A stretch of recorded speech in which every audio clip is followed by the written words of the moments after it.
So hello from Gills Bay in Caithness, and today it's Pentland Ferries. We're taking a trip across the Pentland Firth from Gills Bay to St Margaret's Hope on Orkney. I have done a Pentland Ferries video very early on in the channel's history. I think it lasts about 3 minutes, so maybe we can do a slightly better video. And of course, I don't think Mrs. Tim's Travels was involved in that one, so she'll be along today. So why don't you come along and see how it goes? Whilst I've been faffing around with intros and changing GoPro batteries, Mrs. Tim's Travels has phoned to say we're boarding. That means I can't show you the interior of the waiting room, but the good news is there is a waiting room at Gills Bay, which serves light refreshments. It also has toilets and a Pentland Ferries office. Anyway, to the link span and to the Pentalina. The service between Gills Bay and St Margaret's Hope launched on the 3rd of May 2001. And today's vessel, MV Pentalina, is a 70-metre Ropax catamaran that replaced the NV Claymore on the Pentland Firth route. The vessel can carry various configurations of vehicle traffic, either 26 cars with 8 articulated lorries, or just 70 cars, and the vessel is equipped with a passenger capacity of 237 souls. The Pentalina was designed by Sea Transport Solutions of Australia, constructed in Cebu in the Philippines, and she entered service in 2009. The vessel is equipped with a chairlift and also a stair climber for individuals with reduced mobility. Thank you. We were travelling mid-January, so finding a seat wasn't an issue, so after doing that I popped back outside to have a look at the sun deck and watch our departure.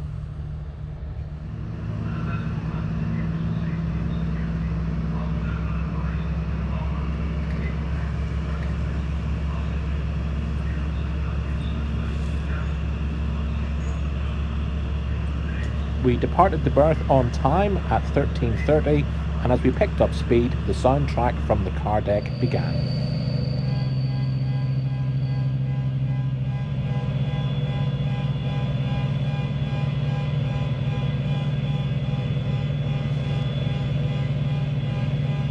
Meanwhile, back inside.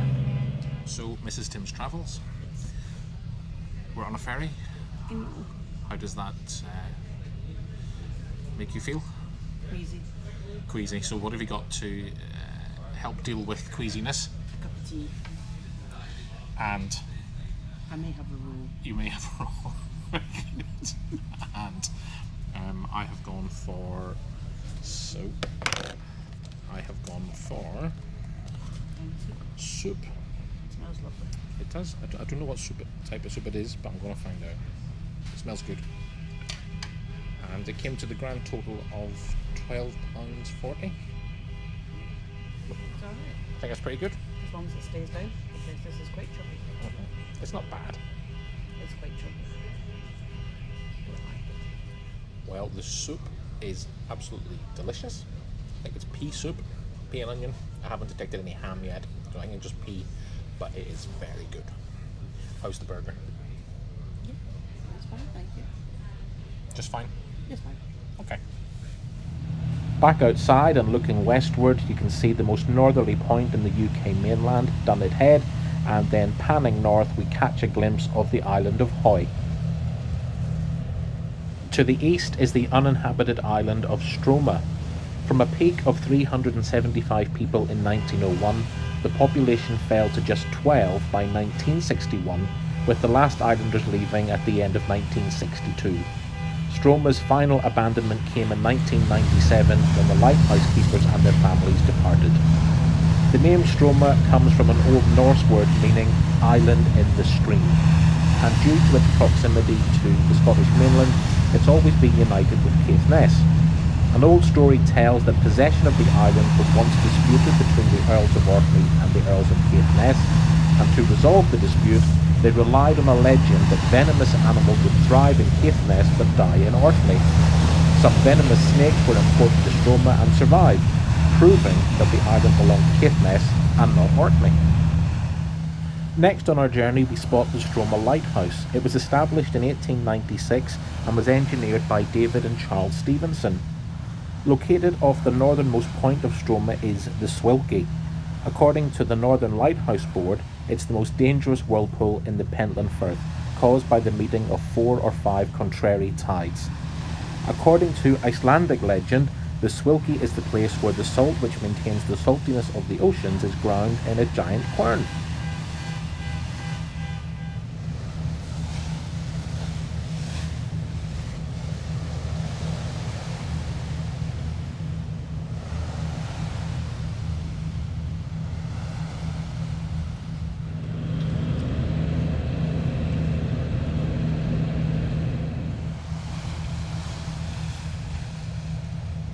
And as beautiful as it is out here with the stunning sea and skies, it's absolutely freezing. So it's time to check in on Mrs. Tim's travels.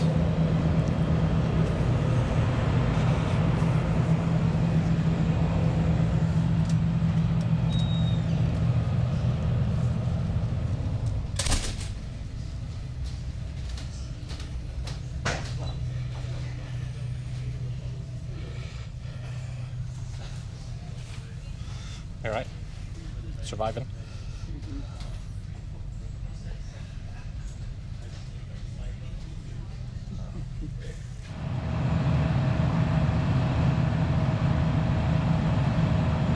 Thinking about the passenger accommodation, well, there are 2 lounges on board. On the starboard side, you've got some left luggage space, and then inside are toilets, also the purser's office, and this airline style seating, which is very pleasant indeed.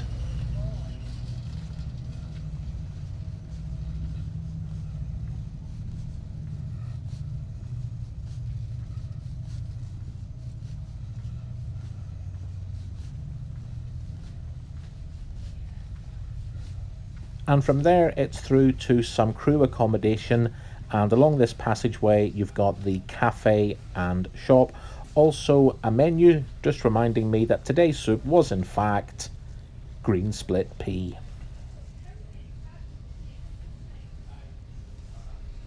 And on the port side of the vessel, the lounge is equipped with seating with tables, and that just makes sense because that's the same side that the cafe's on, so there's somewhere to put your grub.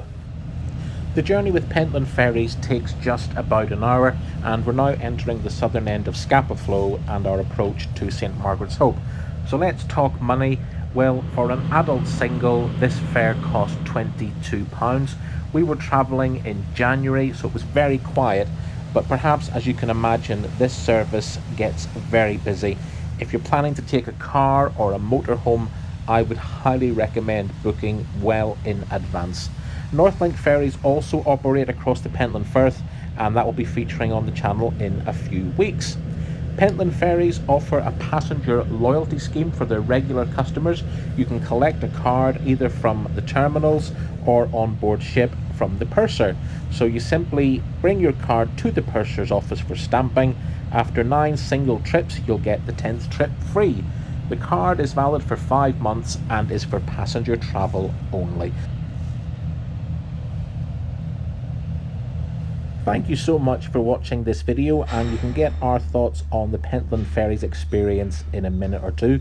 If you haven't yet done so, why not consider subscribing to the channel? It really does help me to keep the channel growing and moving forward. And if you have subscribed, thank you ever so much. You might consider also leaving a comment and a like. Channel memberships are also available, and I would say that costs nothing to sign up for, but that would be a lie. But they are available if you're interested. Anyway, I'll leave you with our approach to St Margaret's Hope, and we'll see you on the next one.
So here we are at St Margaret's Hope on Orkney, and Mrs Tim's Travels. How was Pentland Ferries? Very good. The second half of the journey was definitely a lot calmer, which was nice. Yeah, it was. It's absolutely freezing, however. You spent most of the time on deck. I did. I was outside. So it was lovely and warm inside. Although top pea soup, so well done on that front. So there'll be a few more bits and pieces coming from Orkney, so stay tuned for that. So to say, well done Pentland Ferries, that was excellent. Thank you so much for watching, and we'll see you on the next one. Bye. Bye.